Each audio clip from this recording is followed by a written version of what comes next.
আসসালামু আলাইকুম রহমতুল্লাহ তাআলা ওয়া বারাকাতুহু ইন্নাল হামদুলিল্লাহ ওয়াস সালাতু ওয়াস সালামু আলা রাসূলিল্লাহ ওয়া আলা আলিহি ওয়া সাহবিহি ওয়া মান ওয়ালাহ আম্মা বা'দ। সুপ্রিয় দর্শকবৃন্দ, যে যেখান থেকে আপনাদের প্রিয় অনুষ্ঠান এসজেডএইচএম ট্রাস্ট নিবেদিত ইসলামী অনুষ্ঠান আলোকধারা দেখছেন, সকলকে জানাচ্ছি আন্তরিক শুভেচ্ছা এবং মোবারকবাদ। আশা করছি সবাই ভালো আছেন এবং সুস্থ আছেন। প্রিয় দর্শক, আজকে আমরা যে বিষয়টি নিয়ে কথা বলতে যাচ্ছি তা ইবাদতের ক্ষেত্রে এক নম্বর বিষয়। এবাদতের সুস্থতা, এবাদতের গ্রহণীয়তা, এবাদতকে আল্লাহ রাব্বুল আলামিনের কাছে কবুলিয়ত যেটাই আমরা বলি না কেন, যেই জিনিসটি ছাড়া এবাদতকে কবুল হবে না কিংবা অসম্পূর্ণ থেকে যাবে, সেই বিষয়টি হচ্ছে ইখলাস এবং নিষ্ঠা। হ্যাঁ, আজকে আমরা এই দুটো বিষয় নিয়েই কথা বলতে যাচ্ছি। তারই সাথে সাথে আমাদের আরও দুটো সেগমেন্ট থাকবে আজকের আলোচনায়। একটি হচ্ছে তরিকা পরিচিতি, এবং আজকের এই অনুষ্ঠানে আমরা সোহরাওয়ার্দী তরিকা নিয়ে কথা বলবো, এবং তার সাথে সাথে তৃতীয় একটি সেগমেন্ট, তা হচ্ছে রমজানের স্বাস্থ্যবিধি। প্রিয় দর্শক, আজকে এই বিষয়গুলোর উপর আলোচনা করার জন্য আমাদের স্টুডিওতে আমন্ত্রিত হয়ে এসেছেন আহসানিয়া ইনস্টিটিউট অফ সুফিজম ঢাকার সম্মানিত সহকারী অধ্যাপক জনাব মুফতি শেখ উসমান গনি, মোহাম্মদ উসমান গনি। আসসালামু আলাইকুম রহমতুল্লাহি আবরাকাতু। মোহতারাম, আজকে আমি আপনার কাছে প্রথমেই এই যে আমাদের প্রথম যে সেগমেন্টের বিষয়টি নিয়ে আমি কথা বলেছি একটু সামান্য, আর তা হচ্ছে ইখলাস, এবং অথবা ইখলাস যেটা বাংলায় আমরা বলি নিষ্ঠা।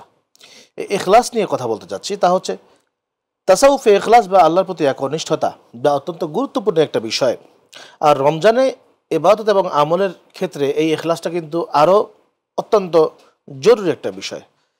সো ইসলামে ইখলাস এবং একনিষ্ঠতা এর সংজ্ঞা এবং এর গুরুত্ব কেনই বা বারবার খালি আমরা ইখলাস করি, এই বিষয়টা বলবেন।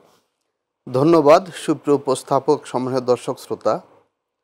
আমরা জানি বুখারী শরীফের প্রথম হাদিস, বিখ্যাত হাদিস, ইন্নামাল আমালু বিন্নিয়াত, অর্থাৎ কাজের ফলাফল তার নিয়াত দ্বারা নির্ধারিত হয়। এবং নবী করিম সাল্লাল্লাহু আলাইহি ওয়াসাল্লাম বলেছেন, কেউ যদি ইখলাসের সাথে একটি খেজুরের বিচিও দান করে, যেটি খুব মূল্যমান থেকে বা এর খাদ্যমান কোনো উল্লেখযোগ্য তেমন কিছু নয়, সেটাও দান করে, তাহলে উহুদ পাহাড় সমান সওয়াব সে পাবে। আর যদি কেউ ইখলাস ছাড়া, সৎ উদ্দেশ্য ছাড়া, নেক নিয়াত ছাড়া উহুদ পরিমাণ নেক আমল করে, সে কিছুই পাবে না, নাউজুবিল্লাহ। তাহলে ইখলাস সম্পর্কে হাদিস শরীফে এসেছে, নবী করিম সাল্লাল্লাহু আলাইহি ওয়াসাল্লাম বলেছেন, আখলিস দীনাকা ইয়াকফিকাল আমালুল কালিল, অর্থাৎ তোমার ইমানকে, আমলকে, নিয়াতকে খাঁটি করো, বিশুদ্ধ করো, তবে তোমার নাজাতের জন্য সামান্য আমল যথেষ্ট হবে। সুবহানাল্লাহ। তাহলে ইখলাস আমাদের, আমরা যতই আমল করি, রমজান মাস এবাদতের মৌসুম, এবাদতের সিজন, তো এই রমজান মাসে আমরা অনেক ইবাদত করি, এতে ইখলাস থাকতে হবে। এবং রমজানের সাথে ইখলাসের সম্পর্ক অত্যন্ত সুনিবিড়। এবং আমরা বলতে পারি এই রমজান এর রোজা বা সিয়াম পালন আমাদেরকে ইখলাস শিক্ষা দেয়। আমরা যখন কোনো ইবাদত করি, দান খয়রাত করি, মানুষ দেখে, মানুষ দেখলে দাতা দানবীর বলবে, একটা বাহবা পাওয়া যাবে। আমরা যখন নামাজ কালাম পড়ি, আমরা যখন অন্য আমল করি যেগুলো দেখা যায় দৃশ্যমান, সেগুলা তো একজন সৎ মানুষ, ভালো মানুষ, ধার্মিক মানুষ হিসেবে একটা প্রশংসা মানুষের কাছে পাওয়া যাওয়ার সম্ভাবনা রয়েছে। কিন্তু রোজা এমন এক আমল, এমন এক ইবাদত যেটা দেখা যায় না, দেখানো যায় না। এবং এই জন্য আল্লাহ রব্বুল আলামিন বলেছেন, আস-সাওমু লি ওয়া আনা আজজি বি, যে রোজা আমারই জন্য, মানে এটা কেউ দেখে না। কারণ আমরা যদি ঘরে পানাহার করি আর বাইরে গিয়ে রোজার ভাব করি, কেউ কিন্তু বুঝতে পারবে না। তাহলে রোজা একান্ত আল্লাহর সাথে, এটাই হলো ইখলাস। হযরত জুনায়েদ বাগদাদি রহমতুল্লাহ বলছেন, ইখলাস এমন এক বস্তু, এমন একটি বিষয় যেটি ফেরেশতারা অনুভব করতে পারে না। সুবহানাল্লাহ। সুতরাং তারা লিখতেও পারে না। এই জন্য আল্লাহ বলছেন, এটার প্রতিদান আমি দেব, ফেরেশতাদের কাছে এটা সংরক্ষিত না। 2 নাম্বার বলছে, শয়তানও বুঝতে পারে না, সুতরাং সে ওয়াসওয়াসা দিতে পারে না, বিভ্রান্ত করতে পারে না, বিপদগামী করতে পারে না, যে কাজ আমার ইখলাস আছে। এবং তিনি সর্বশেষ বলেন, যিনি আমলটা করছেন তিনিও অনুভব করেন না, যাতে অহংকার তৈরি হয় না। সুবহানাল্লাহ। আমরা যখন কোনো কাজ করি, অনেক সময় ওই কাজ শয়তান আমাদেরকে এই নেগেটিভলি প্রভাবিত করে, যে আমি খুব ভালো, আমি খুব পরহেজগার, এমনকি আমি কাজটা ইখলাসের সাথে করছি এই অনুভব যদি অন্তরে থাকে, যে আমি একজন মুখলেস, আমি খাঁটি মানুষ, আমি নির্ভেজাল মানুষ, এই অনুভূতিটা অন্তরে আসলে এটাও কিন্তু অহংকার নিজের ভিতরে ভিতরে। সুতরাং যিনি এখলাসের সাথে আমল করবেন তিনি খুব দিনহীন সাধারণ থাকবেন, তার কাছে ওই ফিলিংসটাও থাকবে না, ওই অনুভূতিটাও থাকবে না যে আমি কাজটা এখলাসের সাথে করছি, অথবা আজকের ইবাদতটা খুব ভালো হলো। খুব ভালো করেছি, এই আত্মতৃপ্তি এটাও থাকবে না, যাতে তার মধ্যে অহংকার তৈরি হবে না। সুতরাং এখলাস খুব গুরুত্বপূর্ণ। একটা বিখ্যাত হাদিস আছে যে রাসূল করিম সাল্লাল্লাহু আলাইহি ওয়াসাল্লাম বলেছেন, সকল মানুষ ক্ষতির মধ্যে আছে, শুধু তারা ক্ষতিগ্রস্ত হবে না যারা আমল করে। তিনি আবার বলেন যারা আমল করেছে তারাও ক্ষতিগ্রস্ত হবে যারা যদি এখলাস না থাকে। বলছে এখলাস থাকলেও হবে না, তবে সতর্ক থাকতে হবে এখলাসের মাধ্যমে যেন অহংকার তার তৈরি না হয়। ওয়াল মুখলিসুনা আলা খাতারিন আজিম, সে একটা পরীক্ষার মধ্যে আছে, সে ডেঞ্জার জোনে আছে। সুতরাং আমরা এই ডেঞ্জার জোন থেকে মুক্তির জন্য আমরা সব কাজ আল্লাহর সন্তুষ্টির জন্য করব এবং মানুষকে দেখানোর জন্য কোনো কাজ যেন না হয় সে বিষয়ে সতর্ক থাকবো। একটা বিষয় হচ্ছে যে আমরা মাঝে মধ্যে দেখা গেলো যে আপনি তো রোজার বিষয়টা বললেন যে রোজা দেখানোও যায় না, যার ভিতরে কোনো এখলাসের ত্রুটিও আসা সম্ভব না, কিন্তু আমরা যখন নামাজে দাঁড়াই তখন সারা বিশ্ব আমার মাথার সামনে ঘোরাফেরা করে। বাসায় কি খেয়ে আসলাম, কোথায় কি কাজ আছে, অফিসে কি কাজ আছে, সমস্ত কিছু কিন্তু আমার সামনে এসে তখন হাজির হয়ে যায়। এটা আল্লাহ রাব্বুল আলামিনের বিশাল পরীক্ষা একজন নামাজির জন্যে। তো এরকম নামাজের মতো তারপরে হচ্ছে যদি জাকাত দিতে যাই, জাকাত আমার উপর ফরজ হয়েছে, দিতেই হবে, কিন্তু দেওয়ার সময় মনে হলো যাক মানুষ বোধহয় আমাকে দানবীর মনে করছে। হজ করতে গিয়ে সেলফি তুলি আর ফেসবুকে পোস্ট দেই, যে আর বলি যে মানুষ আমাকে হাজি সাহেব বলবে, বা বাবা কত সুন্দর হজ করতেছে, একটু বাবা বলবে, লাইক দিবে, রিয়েকশন করবে। এই যে বিভিন্ন রকম যে রিয়া বা একনিষ্ঠতার বিপরীত যে কাজ, এগুলো থেকে বেঁচে থাকার উপায় কি?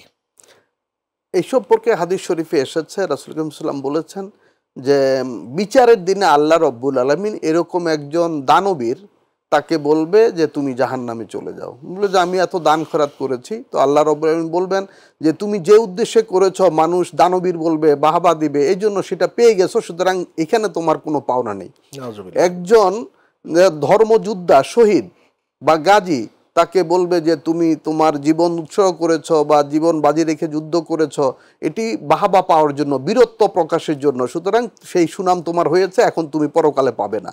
ঠিক অনুরূপভাবে আবাদত গুজার পরহেজগার লোক আমরা তাদেরকে অলি বুজুর্গ হিসাবে দেখি বাহ্যিকভাবে, অনেকেই তার মধ্যে, সকলে নয়, যাদের এখলাস আছে অবশ্যই তারা আল্লাহর কাছে মাকবুল বান্দা। তো তাদেরকে বলা হবে যাদের এখলাস নেই, যাদের দুনিয়া উদ্দেশ্য অথবা দেখানোটা উদ্দেশ্য, রিয়া যেটা লোক দেখানো বা প্রদর্শন উদ্দেশ্য, তাদেরকে বলবে তোমার আবাদতের যে উদ্দেশ্য ছিল সেটা তুমি পেয়ে গেছো, এখন আর পরকালে তুমি পাবে না। তো এই জন্য আমাদের এই আবাদতগুলো আমরা আল্লাহর সন্তুষ্টির জন্য করব এক। আর আবাদতের ভিতরে যদি ওয়াসওয়াসা আসে, এই জন্য বলা হয় যে 3 বার নিয়াতকে পরীক্ষা করতে হয়। যে প্রথমে আমি যখন আবাদতটা শুরু করব, এই জন্য নিয়াত, আমি কি নিয়াতে করছি, আল্লাহর সন্তুষ্টির জন্য আমি আবাদত করছি। দ্বিতীয়ত আবাদতের মাঝখানে এসে কাজ শুরু করলে অনেক সময় যখন নাম যশ খ্যাতি আসে তখন মানুষের মনের মধ্যে অসওয়াসা শয়তান দিতে শুরু করে, তখনও নিয়াতটাকে পরীক্ষা করা যে আমার নিয়াতটা ঠিক আছে কিনা, আমি ঠিক লাইনে আছি কিনা, না হইলে আবার তওবা ইস্তেগফার করা। আমরা দেখি নবী রাসূলগণ ইস্তেগফার করেছেন, মানে ইবাদতের মাঝে আছেন, আল্লাহর হুকুম পালনের মাঝে আছেন, তারপরে ইস্তেগফার করছেন, মানে যেন লাইন এদিক থেকে ওদিকে সরে না যায়।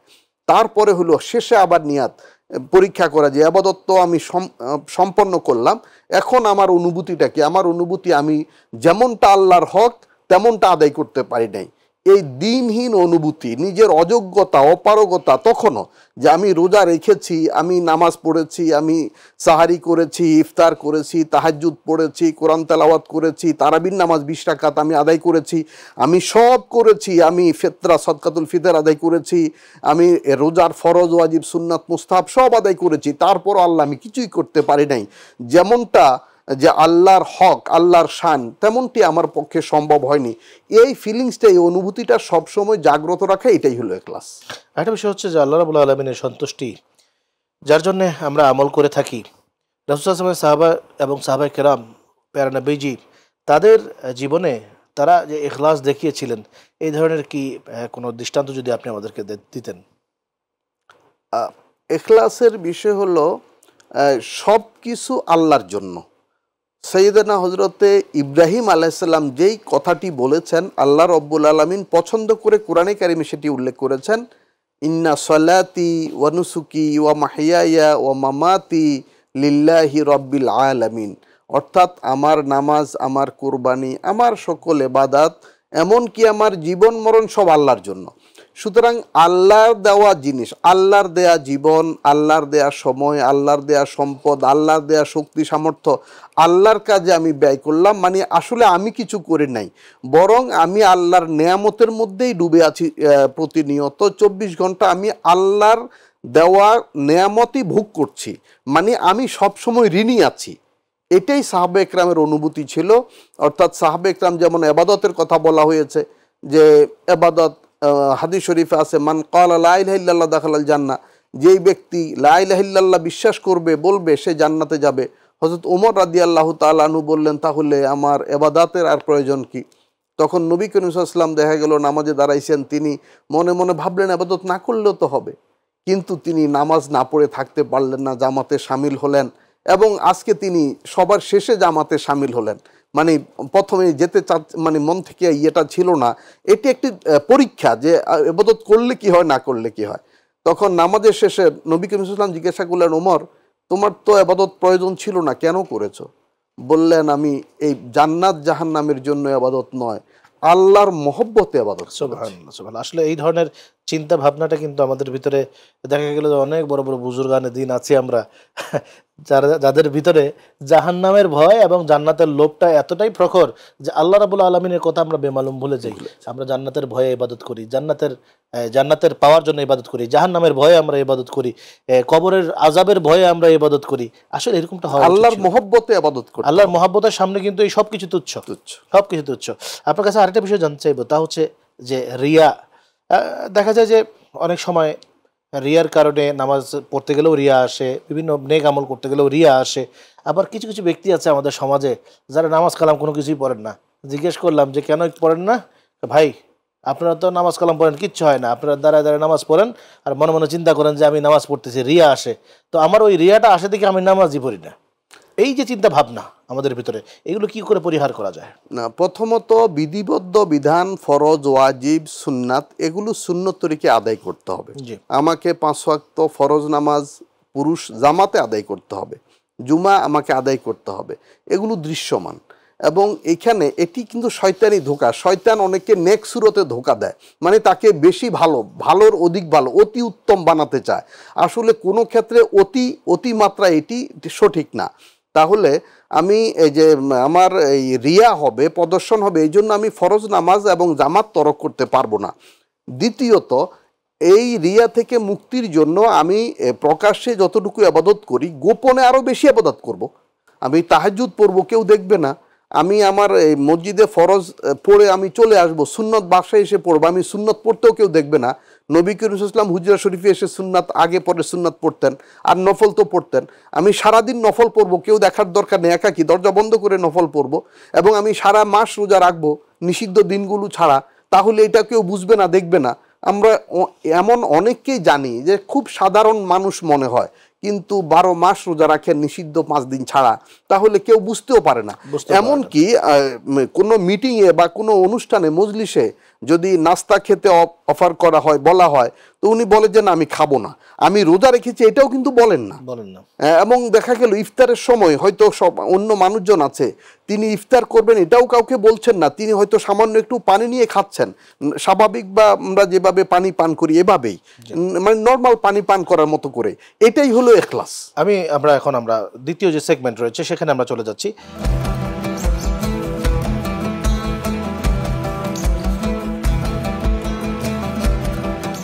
সোহরাওয়ার্দিয়া তরিকা নিয়ে কথা বলতে চাই। এই তরিকার প্রতিষ্ঠাতার নাম, কোন অঞ্চলে প্রতিষ্ঠা এবং প্রসিদ্ধি লাভ করেছে? সোহরাওয়ার্দিয়া তরিকা আমাদের যে আহলুস সুন্নাহ ওয়াল জামার অন্তর্গত খুবই মশহুর একটি তরিকা, এবং ইমাম আবু হাফস ওমর সোহরাওয়ার্দী রহমতুল্লাহি আলাই, তিনি 539 হিজরিতে শাবান মাসে ইরানে জন্মগ্রহণ করেন। এবং তিনি আমাদের যে শরীয়তের এলেম, এই শাস্ত্রীয় জ্ঞান, কোরআন, হাদিস, তাফসির, ফিকহ, এগুলো শিখেন, অধ্যয়ন করেন।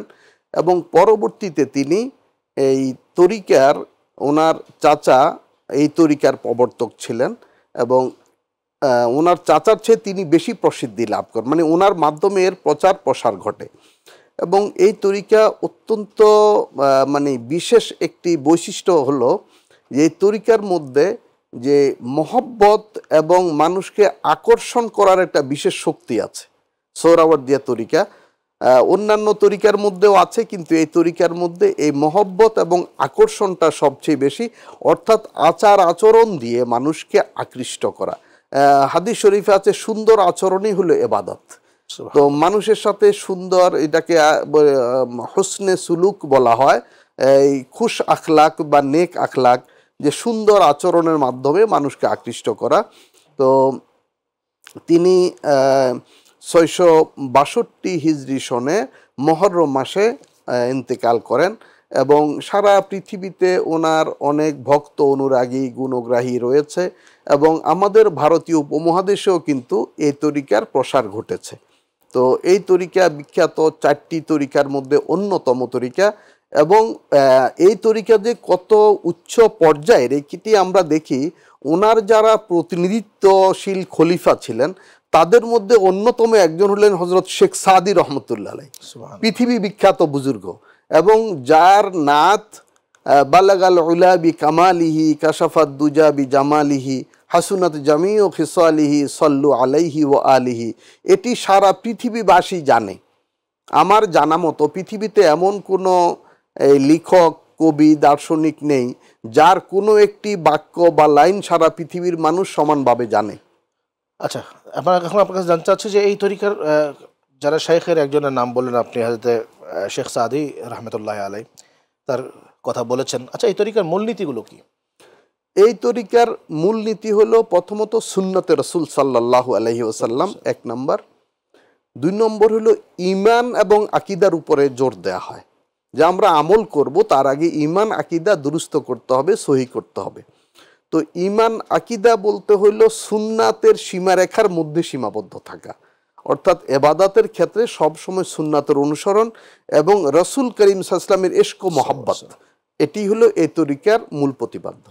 আচ্ছা, এবার আমরা তৃতীয় সেগমেন্টে চলে আসছি।